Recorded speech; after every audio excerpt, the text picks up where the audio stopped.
Olá, queridos amigos do GPEC.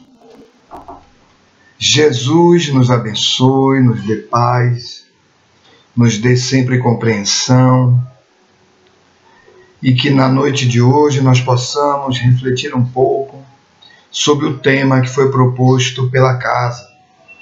Um breve exame sobre a lei de conservação. Queria agradecer pelo convite, mais uma vez, estarmos juntos, ainda que de forma gravada, em razão da pandemia, mas estarmos juntos para refletirmos um pouco sobre o Espiritismo e, em especial, sobre as leis morais da vida, uma delas, que é a lei de conservação. Não é? Então, é sempre bom falar das leis morais, porque elas são, de alguma forma, o modo com que Deus ele se dá a conhecer, Ele manifesta a sua vontade para a criação, para a sua criação. Então, todos vamos, de algum modo, impelidos pela lei, porque ela é inviolável, não há como violar a lei, isso é só uma manifestação, uma atitude orgulhosa nossa, achar que podemos violar a lei, isso é impensável, Então, à medida que vamos avançando evolutivamente, nós vamos compreendendo cada vez mais isso, que a lei é inviolável. Até porque vamos percebendo como a lei se manifesta. Porque a lei, o seu objetivo é garantir a ordem no universo. Então, a ordem, como já tivemos até a oportunidade de examinar em outras palestras, aí realizadas presencialmente no GPEC, ou gravadas também algumas, a ordem é esse encaminhamento a que toda a criação está submetido para Deus. Então é todo encaminhamento para Deus, numa síntese apertada, a ordem. Então todos, queiramos ou não, saibamos ou não, ou seja, tenhamos consciência ou não, nós estamos instintivamente caminhando para Deus. Mesmo que nessa caminhada, pelo nosso primitivismo espiritual, pela nossa ignorância, nós, em muitos momentos, até neguemos Deus. Olha que coisa interessante, Mesmo negando Deus, nós estamos caminhando para Ele. Mas, enfim, é nesse sentido que a lei ela vai desenvolver essa tarefa e, em um dado momento, em algum instante dessa nossa trajetória evolutiva, que é muito longa, desde a inconsciência total até o início da consciência, como nós já temos alguma, apesar de ainda transitarmos na consciência de sono. Alguns na consciência de sono, mas já com sonhos. Outros na consciência de sono total, os mais violentos, os mais agressivos, os mais rebeldes, enfim, ainda tem essa consciência de sono muito grande. São pessoas que simplesmente não conseguem perceber Deus e outros não conseguem nem perceber as outras pessoas que são visíveis fisicamente. Então, assim é que Kardec vai, no Livro dos Espíritos, tratar das leis morais na parte terceira da obra, e dentre elas a lei de conservação. Então, a lei de conservação está entre as questões 702 e 727 do Livro dos Espíritos. Quem quiser ler com mais detalhes, é muito muito interessante o exame da lei de conservação, que é uma lei que vai nos impor a necessidade de viver e os instintos, né, necessários para que nós possamos nos manter vivos. São certos automatismos da própria lei que já estão no nosso psiquismo, já estão na nossa estrutura básica, porque nós passamos por etapas evolutivas nos reinos inferiores e lá fomos construindo esses automatismos, em especial os instintos no reino animal. Hoje estamos no reino hominal, mas já passamos pelo reino animal, uma longa etapa no reino animal, e lá construímos essa base instintiva para aprendermos a sobreviver.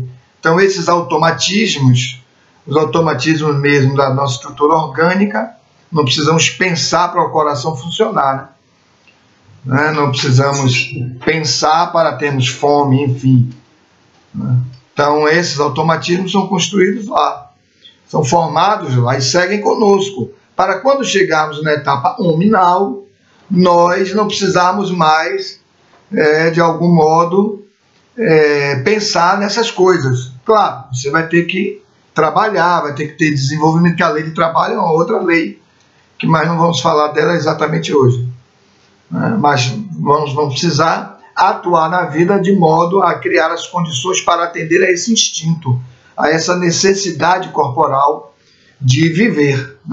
Queria, a respeito disso, ler a questão 703 do Livro dos Espíritos, que é exatamente na lei de conservação, que Kardec pergunta assim: com que fim outorgou Deus a todos os seres vivos um instinto de conservação? Aí a resposta dos Espíritos: porque todos têm que concorrer para cumprimento dos desígnios da providência. Todo mundo tem que atuar para cumprir esses desígnios de Deus. Por isso foi que Deus lhes deu a necessidade de viver. Acresce que a vida é necessária ao aperfeiçoamento dos seres. Eles o sentem instintivamente, sem disso se aperceberem. Olha aí, que resposta sintética, 4 linhas, mais completa. Então precisamos viver. Deus quis que vivêssemos fisicamente para que nós pudéssemos cumprir os desígnios a que estamos fadados a cumprir. E nesse cumprimento, nessa realização, também nos aprimoramos, nos desenvolvemos. Então, é nesse sentido. Ele vai também, porque as leis estão todas integradas entre si, porque a lei é uma só, mas os espíritos fracionam a lei nesse capítulo, nesse livro 3 do Livro dos Espíritos, para poder a gente compreender melhor à luz da razão, como a lei acontece, como ela se manifesta, como ela atua em nossas vidas, e elas estão na nossa consciência, ou seja, estão em nós, não é algo que está exatamente fora, ela se manifesta também na estrutura material, da estrutura externa, mas ela se manifesta essencialmente em nós através da consciência. Então é assim que, integrando esse corpo de leis, nós temos também a lei de igualdade, onde Deus vai conceder aptidões a cada um, e com essas aptidões, que são certas destrezas para uma determinada finalidade na vida social, nós podemos também atender às necessidades do outro. Mas para isso precisamos ter um instinto, uma lei que faça com que nós pratiquemos atos da nossa conservação, que é a lei de conservação. Vejam como todas elas se integram, né? São várias leis, né? E Kardec as examina à luz da resposta dos espíritos de forma fantástica, né? Então, lei de adoração, lei de conservação, lei de destruição, lei de trabalho, lei de sociedade, lei de igualdade, lei de liberdade, olha aí. Lei de amor, justiça e caridade. São todas leis que precisamos examiná-las. E só o Espiritismo, aí é só o Espiritismo mesmo. O Espiritismo veio para trazer essa elucidação, né? Nenhum outro corpo de doutrina tem amplitude e uma conectividade entre si para fazer esse tipo de elucidação, né? Então, amigos, a lei de conservação é esta marca interna que nos impele a busca e a prática desses atos de sobrevivência, esses atos de realização. E os instintos, eles são, de certo modo, e como os espíritos nos esclarecem, eles são também uma forma de inteligência. É a inteligência rudimentar, mas é a inteligência. Essa inteligência para a manutenção física, né? Para a nossa a sobrevivência, a fim de realizarmos o que a providência divina espera de nós, e a fim de interagirmos com o outro, e nessa interação, que está a lei de sociedade, né? Eu falei dela, a lei de sociedade, nessa interação nós crescemos. Mas vamos interagindo e vamos crescendo. Por isso a vida de relação é a vida para o progresso, né? Lei de progresso, né? Não tinha nem falado de lei de progresso. Lei do progresso também. Então todas essas leis, elas atuam para que nós possamos nos aperfeiçoarmos, né? E em se aperfeiçoando a cada encarnação, nós vamos alcançar a perfeição total, né? A perfeição máxima possível. Eu falo total, a máxima possível, né? Que alguns frisam bastante que é a perfeição relativa, que dizem que a perfeição total é de Deus, né? E vamos então, à medida que vamos avançando assim, vamos também nos tornando cada vez mais felizes. Porque essa é a sutileza desse processo, meu amigo. Ninguém vive por viver. Né? Ninguém vive por viver. Roberto Carlos tinha até uma música que falava isso, né? Eu falei isso aqui agora, me lembrei da música de Roberto, né? Ele fala: sem motivos vou vivendo por aí, sem viver, ou por viver. Mas não é isso. Há uma finalidade para a vida, né? Então o viver, ele tem essa finalidade, ele tem um objetivo, que é esse encontro com Deus. E à medida que o espírito vai percebendo isso, ele vai também se desenvolvendo, né? Então os atos, esses atos corporais, esses atos ligados à nossa instintividade, eles são atos que não são atos, por assim dizer, impuros, né? Não são atos impuros, são atos puros, desde quando você os esteja praticando com a finalidade e a destinação deles mesmo. Então o ato sexual, que há muito conflito dentro das religiões, é um ato impuro? Não. Nenhuma impureza no ato sexual, ao contrário. É um ato fruto de um dos instintos, que é o instinto sexual, né? E que é um instinto que nos movimenta, nos impele para o encontro com o outro, para que lá ocorram as trocas energéticas, né? E as trocas também dos mundos emocionais. Porque se esse ato sexual é um ato guiado pelo amor, e aí lei de amor, né? Outra lei de amor, este ato vai se tornar um ato então perfeito. Mas um ato perfeito praticado por espíritos tão imperfeitos é receber. Mas ele é perfeito porque ele é o resultado da movimentação da lei em toda a sua extensão. Mas se eu pratico atos sexuais com alguém para obter vantagens, não é um ato perfeito. Primeiro que não vai ser um ato feliz. Você não vai estar fazendo aquilo com o prazer de fazer. Não há prazer de fazer aquilo. Está fazendo aquilo impelido por alguma razão inferior, moralmente inferior. Então se torna um ato impuro. Se torna um ato impuro. Onde não há o amor, o ato é impuro. Então, amigos, esse instinto é muito forte, ele é constituído, estruturado de um modo muito forte. E em muitas situações, e eu estava pensando nesse roteiro hoje, para a gente gravar essa palestra, eu estava pensando que nós estamos no mês de setembro, que é o Setembro Amarelo, né? Que é um mês de prevenção ao suicídio. Né? E o suicídio já é uma pandemia há muito tempo. Né? E é a questão pandêmica mesmo. Temos a pandemia da Covid, mas já tínhamos na humanidade outras pandemias. Né? Outras pandemias. Né? Então, a corrupção é uma pandemia de longo curso na humanidade. É pandêmica, a corrupção é pandêmica. Né? Os suicídios é pandemia.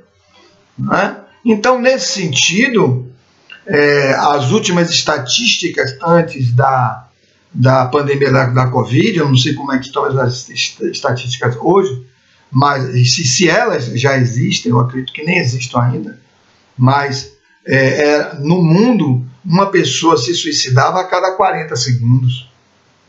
Aí vocês podem perguntar, mas onde está o instinto de conservação, então? Onde é que está o instinto de conservação aí?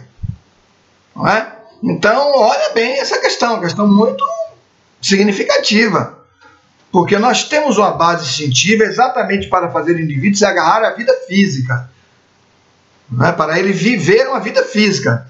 Eu queria até ler aqui uma questão que não está exatamente na lei de conservação, mas está na lei seguinte, que é a lei de destruição. Né? O que é a lei de destruição? É uma lei que atua sobre nós, né?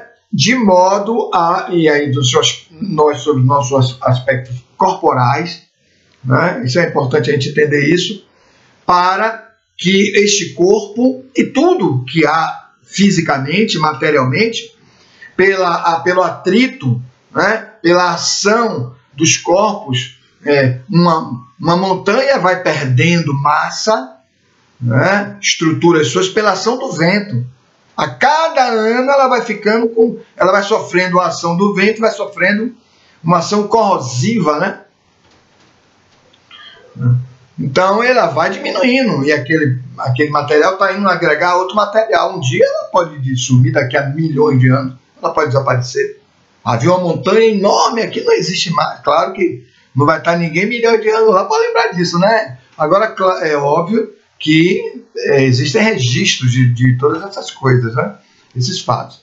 Mas enfim, então essa lei insídia de destruição, e aparentemente ela tem um conflito com a lei de conservação, mas ela só existe para que atenda a um princípio de transitoriedade da vida física.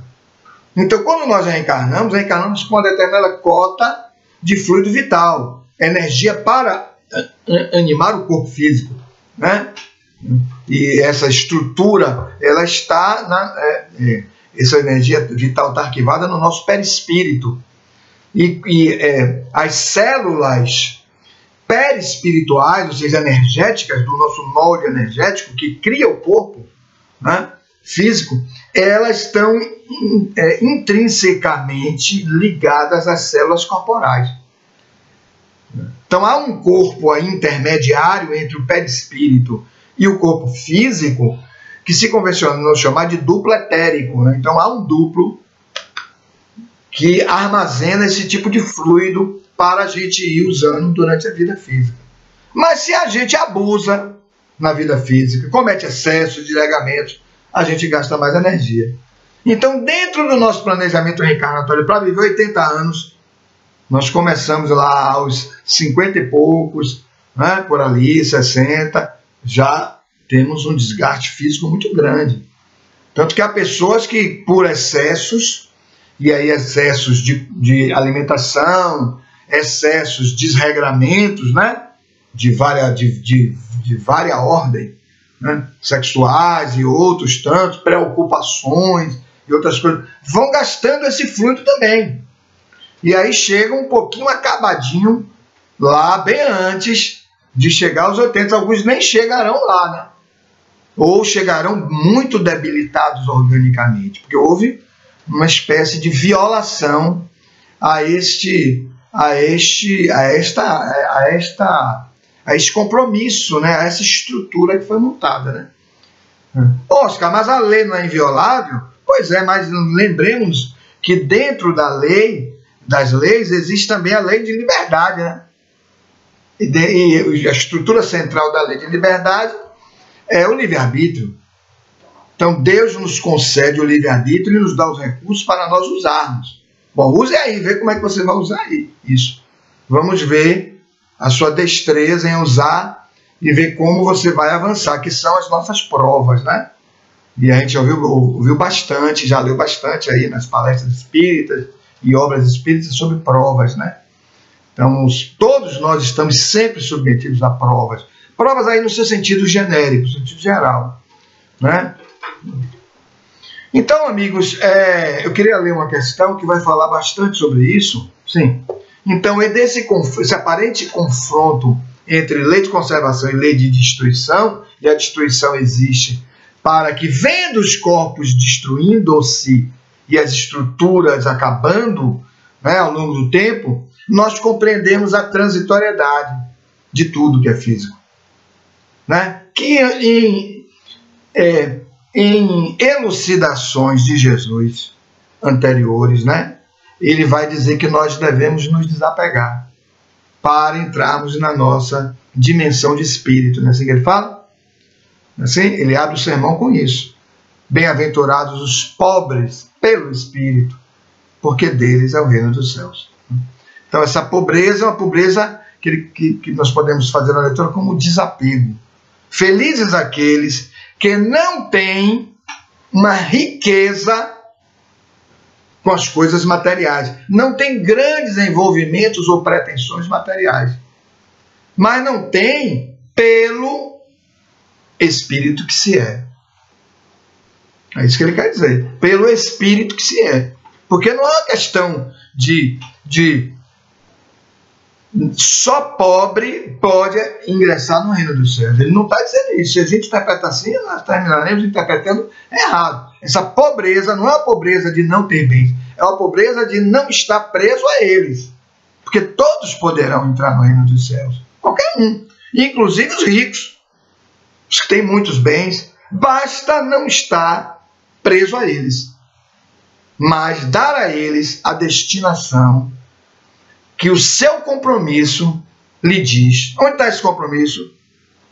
No seu, né, no seu planejamento reencarnatório, que está no seu inconsciente. Todos nós temos o nosso planejamento reencarnatório, né?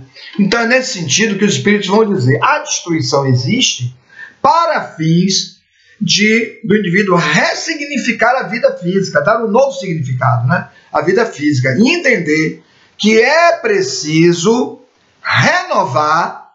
Então morremos para que haja uma renovação a fim de alcançarmos uma regeneração. Notaram? Uma regeneração, que é um sentido moral. A regeneração é moral. A renovação é do entendimento, é da compreensão, né? É um campo intelectivo, é um campo da razão. Então nós nos renovamos assim, né? Percebendo qual é a real dimensão de cada coisa, para usar cada coisa naquilo a que ela se destina, né? E aí nós vamos vencendo as paixões.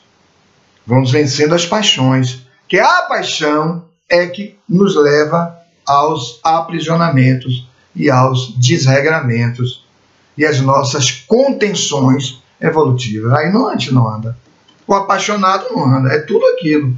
Aquela pessoa, é aquela imagem, né? Porque a gente cultua muito a nossa imagem, tá? E ficamos ali. E a vida passando, a lei de destruição atuando, a lei de conservação atuando, dizendo você tem que viver para você realizar, para você fazer, para você concretizar a sua programação, né? Seu planejamento, né? Que alguns censuram. Programação não, planejamento. Então, por concretizar o seu planejamento reencarnatório, né? Então, nesse sentido, eu queria ler a questão, já que a gente entrou bastante nisso, queria ler a questão 730. Olha como ela é bastante elucidativa. Ela está na lei de destruição. Depois vocês leem lá com mais vagar, né? Com mais calma. Kardec pergunta assim: uma vez que a morte nos faz passar a uma vida melhor, nos livra dos males desta, sendo, pois, mais de desejar do que a de temer, porque lhe tem o homem instintivamente, olha aí, instintivamente, tal horror à morte, que ela lhe é sempre motivo de apreensão. Entenderam a pergunta, né?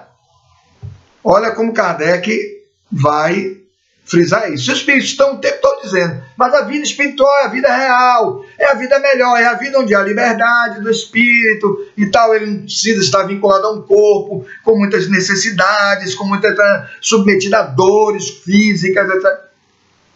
Por que então o homem tem medo da morte e apreensão? Olha só, instintivamente, né? Porque tem outras razões para o medo que não vamos tratar hoje aqui, são inúmeras. Resposta dos espíritos: já dissemos que o homem deve procurar prolongar a vida física para cumprir a sua tarefa. Olha aí, aquilo que falávamos. Porque a vida física, amigos, tem uma finalidade. Ninguém vem aqui a passeio para ter gozos. Os gozos são importantes. E uma outra questão lá da lei de conservação, os espíritos vão explicar a questão dos gozos. Não vai dar tempo para a gente falar sobre isso hoje. É importante para poder agarrar o homem à vida física. Tome isso aqui para você ter prazer de viver fisicamente. Mas, na verdade, não devemos viver a vida de gozos apenas. Precisamos viver uma vida para cumprir uma tarefa de natureza moral, espiritual. Vamos aqui? Aí ele diz: tal o motivo porque Deus lhe deu um instinto de conservação. Olha aí o nosso tema. Instinto que o sustenta nas provas. São duras. Não é brincadeira. Viver uma vida física não é brincadeira. Não é fácil viver uma vida física. Não é fácil. Nós estamos vendo agora, nós estamos submetidos a uma pandemia, tudo que acontece, né? E é um grande aprendizado essa pandemia. Não vamos falar dela hoje, não. É um instinto que o sustenta nas provas. A não ser assim, ele muito frequentemente se entregaria ao desânimo. Não tivéssemos instinto. A voz íntima, que o induz a repelir a morte, lhe diz que ainda pode realizar alguma coisa pelo seu progresso. É esse ponto que eu queria chegar nessa leitura, né? É esse ponto que eu queria chegar nessa leitura, porque é isso que nós temos que perseguir. Sempre o tempo para realizarmos alguma coisa.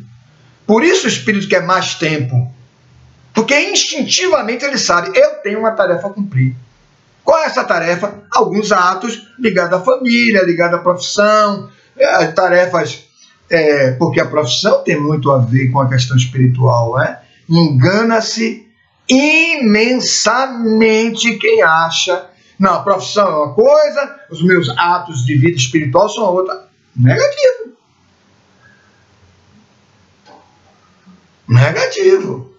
Mas não vamos falar também disso hoje, não, né? Então, é assim, precisamos do tempo para cumprir a nossa tarefa espiritual, né? E avançarmos espiritualmente, moralmente.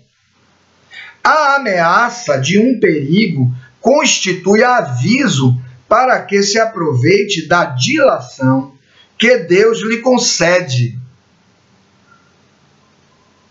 Sentiram aí a profundidade dessa resposta? A dilação, que é dilação? É dilatar algo. Há esse embate dos instintos entre conservação e destruição. Eu estou dizendo embate, mas é um embate aparente. Na verdade, esses instintos, eles seguem numa confluência das suas ações. Eles estão confluindo para um ponto. Olha, amigo, você não pode passar a vida inteira no corpo, mas também precisa ficar um tempo no corpo. A ação desses dois instintos.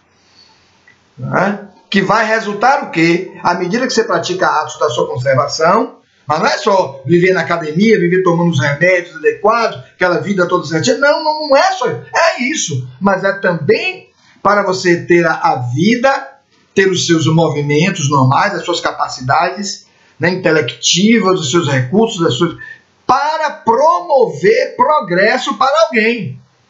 Para fazer o bem para alguém. Senão não tem sentido. Porque, amigos, a caridade é a lei das leis.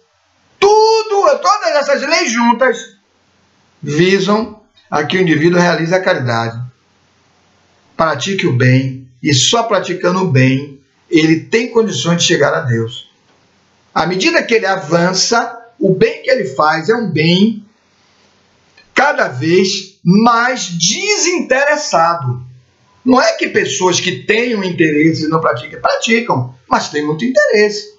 À medida que você avança, lei de progresso, né? À medida que você vai avançando, você vai percebendo, né, a lei de amor manifestada em tudo, e a lei de justiça, que não falamos hoje, mas a lei de justiça, quando Deus dá essa oportunidade, de termos o tempo para fazer, o tempo para aprender e captar tudo, e então nós qualificamos esse nosso fazimento, essa nossa ação. O bem vai sendo qualificado no tempo. Por isso a importância do tempo.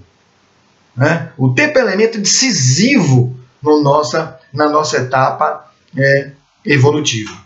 Então, voltando um pouquinho, eu queria ler só o final da questão, que também é muito interessante. Aí ele diz assim: Deus lhe concede a dilação, a ameaça de um perigo constitui aviso para que se aproveite da dilação que Deus lhe concede. Por exemplo, estamos agora submetidos nessa pandemia, que é um perigo, uma ameaça à vida de todos nós, e não temos um recurso material, olha aí, materialmente não temos vacina, materialmente não temos como sair disso. Então estamos sob ameaça. E o instinto de conservação diz: não, você tem que se conservar. Né? Você tem que se conservar. Então ele diz: dentro desse campo de ameaças, precisamos avançar. A ameaça é para o instinto, é para o espírito também, uma lembrança do que ele precisa fazer. Né? Salvo engano, a questão 735 vai falar muito sobre isso. 735. Mas não vamos abordar isso hoje, não. Vamos lá, vamos seguir aqui no nosso... Então, voltando à questão do suicídio, e no setembro amarelo. Qual é a questão central aí? A questão central é o desgosto pela vida. Essa é a questão central. É o desgosto pela vida. Na questão 943, os espíritos vão abordar, leiam depois com calma em casa, os espíritos vão abordar na questão 943, e Kardec vai falar: por que alguns têm esse desgosto pela vida e não tem um motivo assim, aparente, concreto? Aí os espíritos vão responder: é o efeito da ociosidade.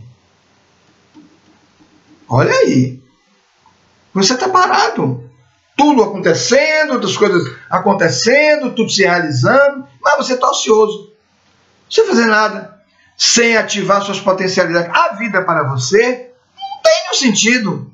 Viver ou morrer para você é a mesma coisa. Eu já fiz atendimentos a jovens em escola pública com jovens com pensamentos suicidas, né? É um quadro muito forte, muito intenso, muito impactante mesmo. Pessoas jovens, 15, 16, 17 anos, com aquela tendência mesmo ao suicídio, e muitos já tinham tentado até, né? Mas enfim, então é uma paralisia. Mas é apenas o trabalho, nós estamos falando, amigos, do trabalho remunerado? Não, porque muitos têm tendência ao suicídio, querem suicídio, deprimem-se, mas tem trabalho. São profissionais, desenvolvem atividades, etc, etc. Tem suas remunerações. Esse trabalho, essa ociosidade, é uma ociosidade moral. É uma ociosidade moral. É nesse sentido. Não é ociosidade de não estar fazendo nada, não. Há pessoas que estão entupidas de trabalho, mas estão depressivas, mas estão desestimuladas, mas não tem sentido para a vida. Então esse é o primeiro item. Depois ele diz, efeitos da falta de fé. Né? Efeitos da falta de fé. Ou seja, o indivíduo não tem fé em si, que é a fé humana, como está no Evangelho do Espiritismo, e não tem fé em Deus. Ou seja, também não tem motivo para viver. Não tem fé. Não tem aquela força interna para realizar, para objetivar, para concretizar, para atuar, né? Para incrementar a vida. Não tem. Viver ou morrer é a mesma coisa. Apesar do instinto, eles vão, de certo modo, com essa conduta, amenizando esse instinto de conservação. Vão, de algum modo, anulando a ação do instinto de conservação, criando as condições internas para, em dado momento, fazer o quê? Para, em dado momento, praticar o ato de extinção da própria vida. Porque não é uma coisa de uma hora para outra, é algo, muitas vezes, que vem sendo pensado, maquinado, né? Você vai lutando contra toda essa base interna que lhe diz: viva, mantenha-se vivo, resista, bora, atue. Não é assim, você consegue. Muitas vezes o espírito já é suicida de outras encarnações. E tem esse agravante, né? E tem essa forma mais intensa no seu psiquismo, tem uma espécie de uma sobreforça, vamos dizer assim, a mais para resistir, com base na lembrança do que ele sofreu no mundo espiritual, porque foi suicida em outras vidas, mas ainda não está encontrando a razão para viver. Ele ainda não está encontrando. Ele está repetindo o padrão. Ele está repetindo o padrão. E, por último, na 943, eles vão dizer efeito também da saciedade. Saciedade. Então, as pessoas que têm tudo, as pessoas que não precisam lutar por nada, já conseguiram tudo, já, enfim, todas as coisas, tudo que se almeja em uma vida física, a pessoa já tem. Olha como os espíritos vão responder com esses 3 núcleos para falar desse desgosto pela vida e que vai, de alguma forma, conduzir o indivíduo à prática do suicídio. Pode não ser um suicídio assim, direto, né? Dar um tiro na cabeça, jogar-se, mas um suicídio ao longo da vida, pela inanição moral. Aquelas pessoas que estão ali aguardando a hora de morrer, não tem muito o que fazer, não tem muito estímulo para lutar, para viver, para empreender, para conquistar, né? Para criar, né? Para conduzir, conduzir-se a determinados trabalhos de dignificação do outro. Então, amigos, eu queria, a lei de conservação tem muitos outros itens muito importantes. Ela é extensa, vocês vão estudar em casa, vocês vão ver.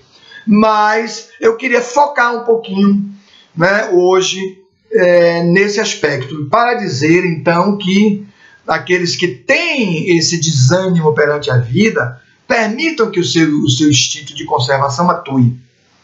Faça contato com a sua programação, com o seu planejamento reencarnatório. Porque você tem tarefas a cumprir. Né?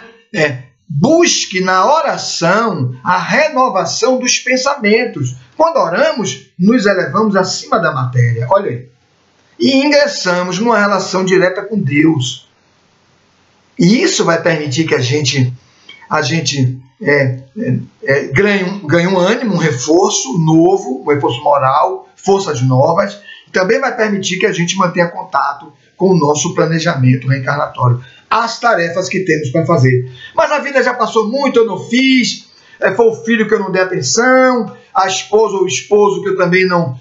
Mas você pode refazer coisas.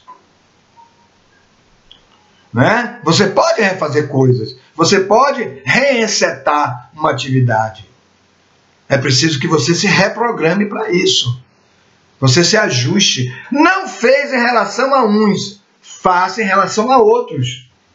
Conta da mesma forma. O que interessa para o espírito é o quê? O desenvolvimento das suas potencialidades. É isso que conta. Já foi lá aos 45 do segundo, não importa. Estava 0-0, mas você fez o gol aos 45, é um gol igual a outro gol. Poderia ter sido no primeiro minuto. Porque a vida é exatamente este tempo para que os atos de preservação corporal sejam praticados e os atos também de desenvolvimento moral sejam realizados, sejam desenvolvidos. E aí nós ingressamos, quando vencemos isso, nós ingressamos numa etapa de felicidade muito grande, porque sabemos em espírito, conseguimos.